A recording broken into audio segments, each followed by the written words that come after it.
Hello! Welcome to the Officio Spotlight on Procurement podcast. My name is Simon Lipscomb, and thank you very much for listening.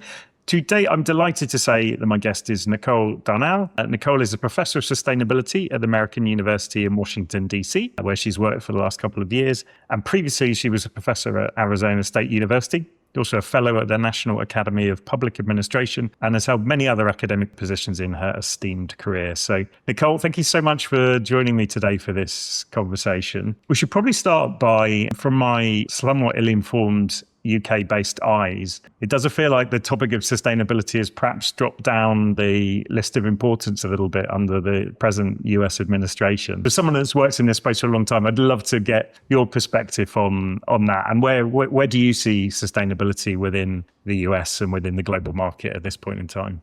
It's interesting that you say that. I would say that sustainable procurement is not on the top of most people's mind. I say it's one of the least sexy sustainability topics you can imagine, but my hope is by the end of this conversation, you're going to understand why it is so important. That if organizations procure sustainably, you could radically change supply chains across the globe, whether those regulations are in place requiring organizations to do it or not. It is just this massive lever for social and sustainable change across the globe. Yeah, I would completely agree, by the way. I think we are both at least aligned on that topic. And actually, a lot of our listeners are very passionate about this topic. I'm really passionate, I think, about the impact that procurement professionals can have if they think about sustainability in their day job, which I'm sure we'll come on to. But on a serious question, I guess, within the US politically, under the Biden administration, this was very clearly an agenda, right? And there was a lot of energy and time invested in it. That position has changed dramatically. Have you seen that change at a company level or a kind of on a day-to-day level? And if so, what can we all do about that to bring sustainability back to the top of the agenda if we believe it's important and can be impactful? Yeah, I mean, there are many aspects of what you just pointed out that are worth poking at. Under the Biden administration, sustainable supply chains was top of mind. President Biden was asking the General Service Administration, which is the U.S. agency that purchases the vast majority of products across all of the federal government, accounts for $700 billion worth of annual spend, to embed sustainability into decision-making. And that really would change supply chains globally because the GSA is the largest buyer of goods and services anywhere on this planet. All of that got rolled back. I was part of the Federal Advisory Committee that was helping GSA think about how they do this, and we worked for 2 years diligently, considering the various steps that the agency should be undertaking to embed sustainability into decision-making. This would have had implications for how U.S. companies function, but also companies globally. All of that was walked back within the first few months. How has that changed what's happening on the ground? Well, we know the federal government has gone silent on this front, and that has had huge impacts. Within the corporate realm, another really important factor happened about the same time. The current administration has walked back focus on ESG reporting. What that has meant, how that has been executed here in the United States, is we've seen 20% fewer companies that are actually reporting publicly their sustainability impacts. Yeah. Because they're not required to do this anymore. It is a nice to have. It's not a must have. As a sustainability scholar, I'm a bit aghast by the fact that 20% fewer companies are reporting their sustainability impacts, which would include procurement, of course. On one hand, I'm troubled by it. On the other hand, we still have 80% that are doing this without being required by the SEC to have them do this. This is the federal agency requiring the reporting. 80% are still doing it. My sneaking suspicion is that for the 20% that no longer do it, they were never really sincere about doing this from the start. Yes. Because those that have made the cultural shift, that see the value in their organization to pursuing sustainability, it's becoming embedded as part of their culture. How this ultimately connects to sustainability, I think, or to sustainable procurement, I think we're still trying to figure out, because even among those companies that report their sustainability impacts, on the environment side, they tend to focus on what we refer to as scope 1 and 2 emissions. These are emissions that take place within the organization's boundaries or through the energy that they procure. So small procurement connectivity, but the vast majority of an organization's sustainability impacts are embedded deep in their supply chain. And that's where the sustainability impact really takes hold, 96%. So for organizations that are reporting these in their very glossy, lovely, produced and published sustainability reports, if they're only reporting their scope 1 and 2 emissions, they're not really looking in the spaces that are going to have the biggest impact or consequences globally. Yeah. And Nicole, I would love to come back to talk to you about scope 3, because I think that's really interesting. And indeed, the 80% of companies that are still, but just to roll it back a little bit, I mean, you talked about the fact you were advising the GSA on the Biden administration.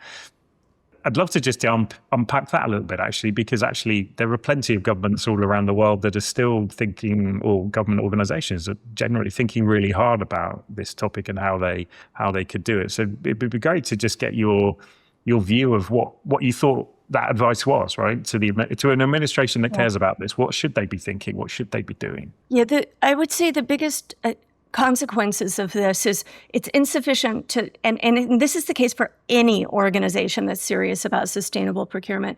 It's not enough to have a policy. You need to have an implementation plan, and you need to think about how you're going to change the organization internally. This fundamentally is a change management problem in how organizations function. So you need leadership buy-in, you need points of responsibility, you need mechanisms to measure progress over time. You need to communicate success, not just once and call it done. You need to constantly communicate your successes to maintain momentum. And as a last point in there, you need to align your incentives much more readily, because sustainability typically isn't part of an individual's performance reviews. And if we're serious about sustainable procurement, sustainability needs to become a component in those performance reviews. And these were the very conversations we were having within GSA, that if they're serious about really shifting that $700 billion worth of annual spend, they need to think about how the workforce engages in procurement systems and to meet them at their level. And we interviewed, I think it was close to 100 different procurement professionals during that time to get a sense of where those real touch points are to fundamentally shift the organization culture so that sustainable procurement becomes part of the daily decision-making process. Amazing. Nicole, again, go back to your point about the present administration, 20% of companies have not reported, but that does mean 80% are, as you say. I'd love to explore that a little bit in terms of how much do you think that is driven by these companies seeing sustainability as an advantage, be that a competitive advantage? You know, are consumers, how important are consumers in driving the 80%? Again, I'd love, as an academic working in the field, I'd love to get your view, because companies are self-interested in lots of places. They're there to generate profit. So are the 80% that are doing this, why are they still doing it? Right? It's a really good question. It's a complex question. I would say that for the vast majority of the companies that are doing this, they're doing it because they're motivated by the landscape around them. And by that, I'm pointing towards international publicly traded companies who are required to report to their shareholders that operate in places like the UK, like Europe, like Singapore, that is requiring certain reporting within this space and expectations to adhere to sustainability requirements. The 80%, so let's think about that 80%. Those that were being required here in the United States were the large publicly traded companies, right, that are responsible to their shareholders to report. The vast majority of companies on this planet are not publicly traded companies. It's on the order of 98% of companies on the globe are not publicly traded. So it's really easy to be romanced by what's happening with the big giants that are out there, failing to recognize the cumulative impact that these smaller companies have. To your point, what's motivating the smaller companies, it tends to be actually very different. So especially those mid-range companies, those medium-sized companies that tend to have families deeply involved in decision making, they're thinking about their grandchildren, their children, their grandchildren, the legacy they leave behind. These are companies that are much more likely to think about their embeddedness in the community and how their reputation connects with those in the community. They want to have good standing. Small businesses are thinking much more differently in a neighborhood dimension.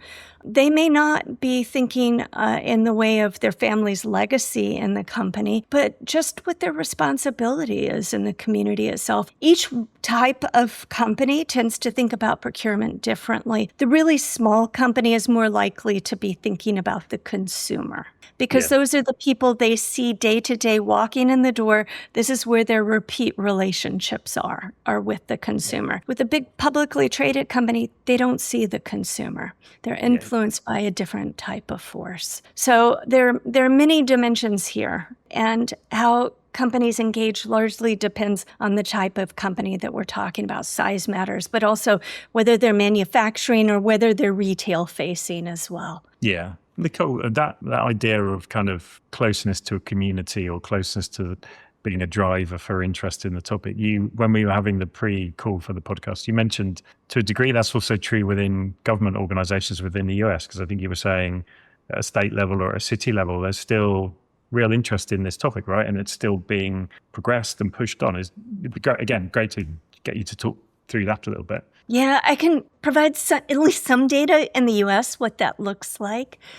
It is we're ebbing towards about a third of U.S. cities that have implemented some sort of sustainable procurement policy, even though it's not required by the federal government or state government. Local governments have a lot of discretion in how they think about sustainability more broadly. They're not driven in the same way as the federal government or state government. And a third see value and connectivity with their own communities. Local governments tend to be much more closely linked to the stakeholders in their community. Those stakeholders attend city council meetings, right? They get to know the critical stakeholders and the small NGOs in their community that are trying to create change. This is also a place, at least in the United States, where we tend to see a lot more innovation happening in government because they have discretion to experiment more and to pivot. They can pivot a lot more quickly when they realize, oh, that's not working.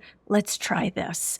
Our stakeholders say that's important. Let's just do it. Let's give it a try. And we have learned that if we give local governments enough lead, then states and the federal government can actually learn from the experimentation that's happening at the local level. It's very easy for states and the feds to say, oh, wait a minute, those local governments, they're too different. Their scale is different. Their purchasing is just different. But the reality is the dimensions in which they're experimenting, we can learn from. Yeah, really interesting. We must touch on Scope 3. I mean, for our audience, it's an often talked about thing.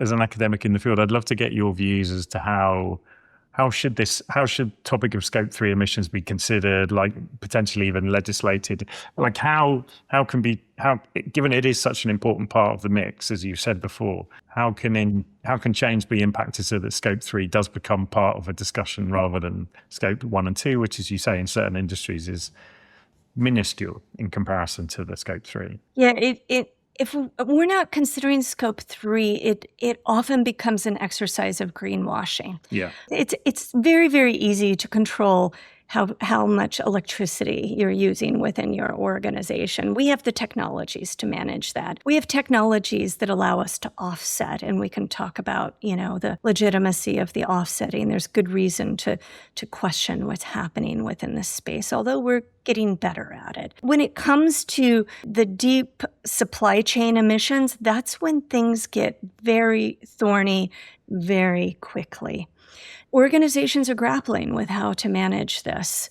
I have never professed to be a procurement professional. I'm a sustainability professional. So I do want to distinguish between that. I see a lot of confusion within this space, and I'll give you an example. I was talking with an individual who's working in a data center, and she said that we are receiving more than 100 surveys a year asking us about our impacts related to water, energy, community impacts, and we're being overrun by the surveys themselves. They are not standardized, right?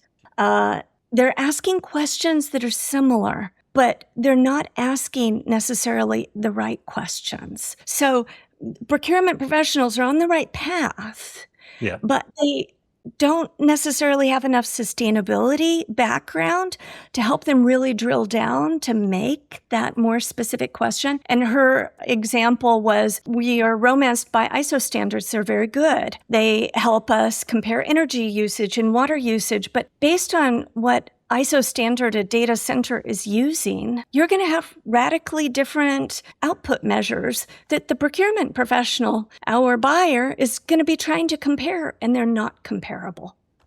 Right? So there's just enough information out there to create a lot of chaos. From her side, she would love this to be standardized so that there's much more transparency in the data center world, so that procurement professionals can begin asking the right questions and comparing the right numbers. That where we purchase our AI and store our data in the cloud, that's fundamentally a procurement decision. And the consequences of those decisions are becoming more and more important. During our pre-interview, I mentioned that in the DC area, Northern Virginia, which is just on the other side of our beltway here, we have more data centers than any other spot on this planet right now.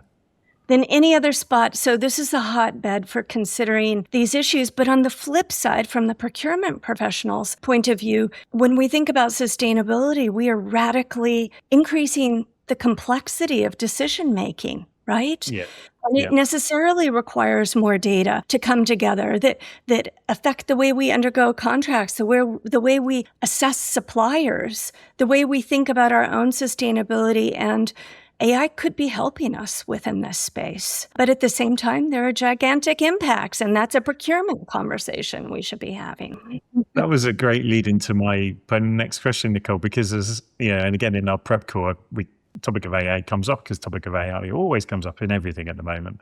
My head immediately went to AI, sustainability, data centers, energy uses, water uses, environmental impact, negative, which is all true, and I'd love to get your perspective on. But you made a point which I hadn't really considered before, which is that AI it also presents a tremendous opportunity in sustainability. And I'd love to get your view on that seesaw, because I hadn't actually thought about the opportunity of AI in sustainability terms. I'd only focused on the negatives of data center and energy uses and stuff. Those negatives should not be ignored. We are just, I would say, specific to procurement, we're in this very strange paradoxical space where there are all these impacts associated with data management and AI that the procurement professional needs to consider, because as they formulate their contracts, they should be asking very rigorous questions about what's happening within that space. But on the other side, when we think about the sustainability solutions, procurement professionals have limited time. The resources are not growing for the work that they're doing. They have incomplete sustainability information. They have competing objectives, right? So on one hand, you were talking about scope 3, but we also within this space consider issues related to local business and small business and minority-owned business and women-owned business, and broadening the market space and creating opportunities for more individuals to compete. And we also worry about human rights in the supply chain.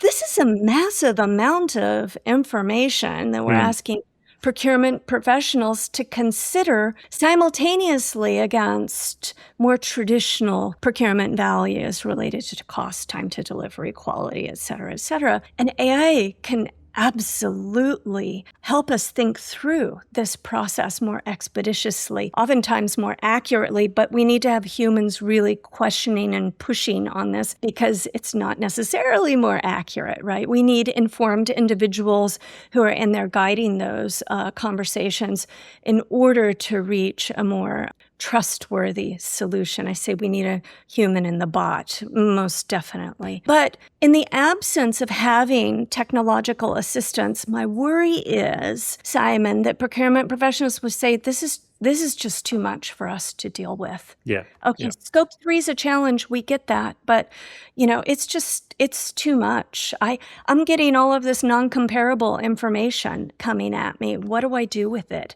How do I reconcile it? I don't have time to deal with this. And so we have to start thinking about tools that are out there to manage this, recognizing still we have this paradox that we're juggling ahead of us. Nicole, fascinating conversation. I'm sure you do too, very positive about the impact procurement can have on this agenda going forward. And exciting times. And say your perspective on AI is not one I've considered, but it's really interesting. Yeah, I think that it remains to be seen how much of a silver bullet it's going to be. I don't think it's a silver bullet, but I think we would be foolish not to be considering aspects in how it can facilitate this very thorny process ahead of us. And with that, Simon, I want to thank you for the opportunity to join you. It's been great fun. Thank you, Nicole. Bye. Thanks for listening to today's episode. If you've enjoyed this podcast, please give us a click on the follow button on your chosen podcast platform. We'd also love to hear your views on either future topics or indeed if you've got any thoughts on future guests that we should look to get onto the podcast. Thanks again. See you next time.